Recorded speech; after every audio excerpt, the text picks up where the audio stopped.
The Iroquois Confederacy was ratified as each nation buried their weapons of war under a great white pine tree in a symbolic gesture of mutual forgiveness and a promise of future peace.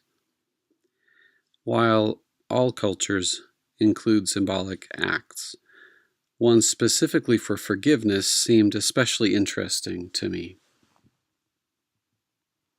I wanted to borrow this ritual from the Iroquois and test its effectiveness on my own culture in order to see if certain customs might be connected to something deeper.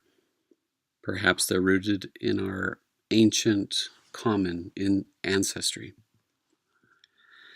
The idea was pretty simple. Instead of hatchets or arrows, take stones. Write something on the stone to represent the person who has hurt you and bury it. As you bury it, imagine that the hurt is buried or absorbed into the earth. Finally, you would take note of your feelings. Do you feel better? Do you feel the same? Or do you feel worse? A poster was created that contained a short summary of the Iroquois legend. Then the question, can a symbolic act help us to forgive others, was posted. Finally, it included instructions for the participant to follow.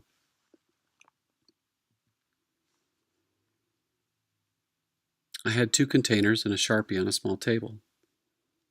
The glass contained a black sand to represent soil, and the wooden bowl contained white stones. Folks participated during the day and the feedback was positive. The glass bowl, however, was too small for so many stones. It also felt a little artificial.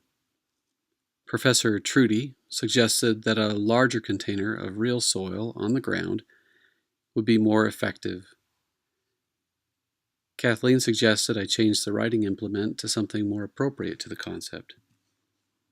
Taking these great suggestions into account, I acquired a feeding trough at a farming implement store and filled it with real dirt, pine needles, and leaves to represent a forest floor. I also traded the Sharpie in for some nice-looking pencils. Having the dirt on the ground encouraged the participant to kneel. Kneeling is another symbolic gesture that encourages humility. Writing the name on the stone with a pencil was now more tactile and less distracting. Perhaps most importantly, the stone could be buried in real dirt.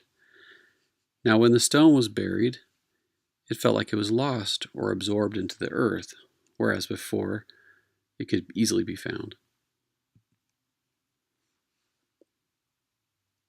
Over 2 days, I had over 40 participants. The participants were students and employees at BYU Idaho. Of those who participated, the majority did feel better. However, a fair number felt the same, and 2 actually felt worse.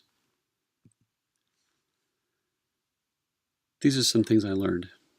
I learned that a symbolic act seems to be a valid way of dealing with forgiveness and might be useful in other situations as well.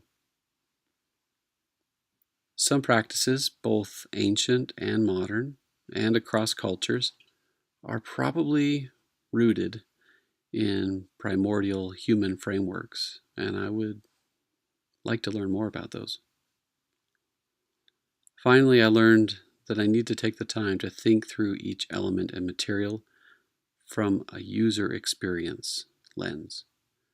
I think I was overly worried about the deadline and aesthetics during my first round, and I was grateful to get the feedback from the professor and my peers to help set me on a better track.